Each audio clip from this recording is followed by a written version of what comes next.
Lolli guddaan waraana bilisummaa Oromoo fi humnoota mootummaa gidduutti salaalee aanaalee hedduu keessatti godhamaa jiraachuu maddeen odeeffannoo OMN ibsan.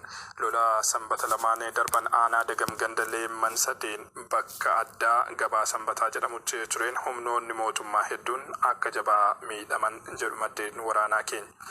Lola ganama sa'aatii tokko hanga galgala sa'a 12 fi walakkaatti kallattii sadiin deemaa tureen waraanni mootummaa baay'inaan 70 ta'u yoo dhumu 56 ol madaa'uun humni ximmir Hayilee jedhamu aanota godinicharraa wal guuree dhufe faca'u jiraattotaa fi maddeen waraanaarraa odeessi arganne ni mirkaneessa. Lola kana keessatti qondaalonni sadii booji'amanii jiru. Muhammad Bashir, Li'uulantane, ajajaa dhibbaa Dassaalenya Saffaa kanneen jedhaman qondaaltota lola kanarratti waraana bilisummaa Oromootiin booji'amanidha. Waraanni bilisummaa Oromoo lola kanaan hidhannoo gosaa fi baay'inaan hedduu hiikkachuu isaa simee jira.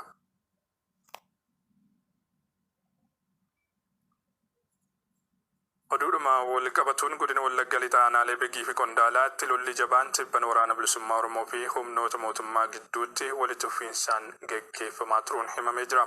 Lola gaggeeffameen waraanni bilisummaa Oromoo aanaalee lameen keessaa humnoota mootummaa qulqulleessuu beeksisuun humna komaandoo aanaalee kanneen harka waraana bilisummaa Oromootii deebisee baasuuf kallattii asoosaatiin bobbaafames bakka Baambasii jedhamutti haleeluun miidhaa jabaa irraan gahuu ibsee jira. Onkoloolessaa 14 irraa eegalee lolli jabaan aanaalee Beegii fi Qondaalaatti gaggeeffamaa turuu kan gabaase miidiyaan waraanni bilisummaa Oromootti dhimma bahu. Raadiyoon Har'aata Biyyoolessa Oromiyaa waraanni mootummaa dhibbootaan lakkaa'aman lola kanarratti ajjeefamuu fi madaa'uu hedduunis booji'amuu gabaasee jira. Waraanni bilisummaa Oromoo Dishqaa fi Bireenii dabalatee qawwee dhibbootaan lakkaa'aman akkasumas hidhannoo waraanaa biroo hedduu waraana mootummaa irraa hiikkachuus ibsee jira. Injifannoo waraanni bilisummaa Oromoo waraana mootummaa irratti galmeessisuu ibsa kana ilaalchisuun deebiin gama mootummaatiin kenname hin jiru. Dhalattoonni naannoo OMN dhimmicharraa qulqulleeffachuuf yaale gama isaaniitiin lolli jabaan naannichatti gaggeeffamaa jiraachuu quba qabaachuu ibsuun haalli quunnamtii rakkisaa waan ta'eef miidhaa qaqqabe adda baasanii beekuun ulfaataadha jedhu.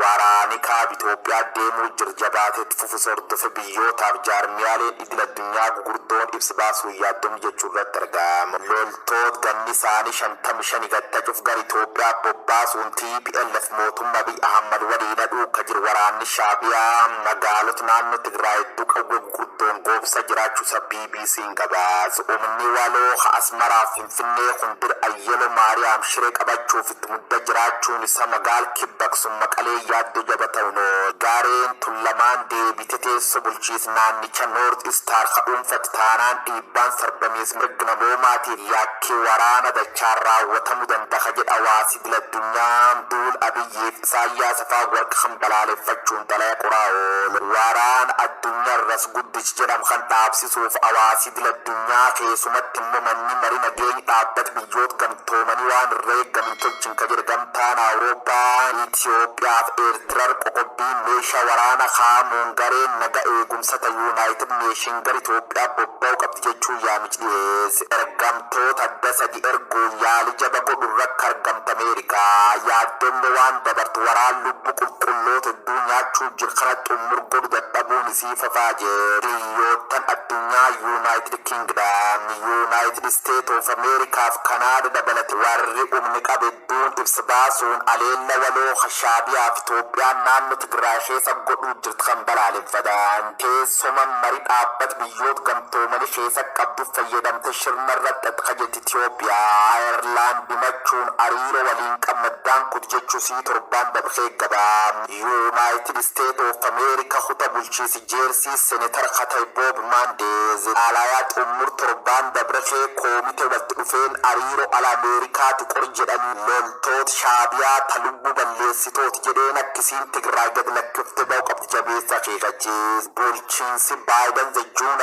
qondaaltota waraan Itoophiyaa dhabuu dhabuusaa waraan marslammeessoo kan jalqabsiis ka jedhu qondaalli DC kun warroota yakka sarbamiinsi mirga namooma Itoophiyaa keessa dalaguu jiran kun hatattamaan dhaabsifamuu qaban jechuun gaafa.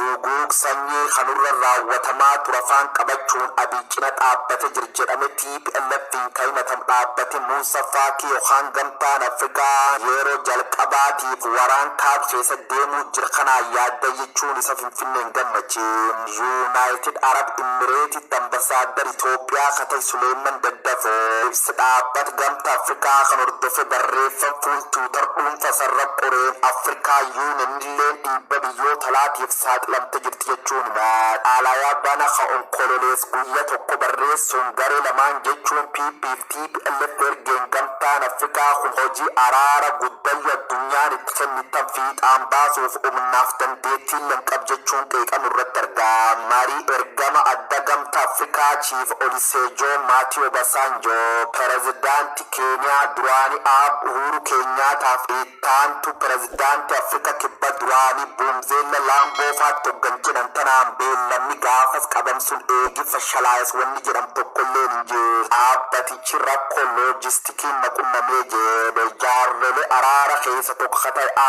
Uhuru Keenyaataa iftoominni jiraachuu dhabu homaa barreessitootaaf midiyaalee warri lixa gamtichi Abiyyiin butamu lool jechuun koomaa yeroo jalqabaatiif waggoota lamaan booda waraan kaab Itoophiyaa keessa deemuu jiru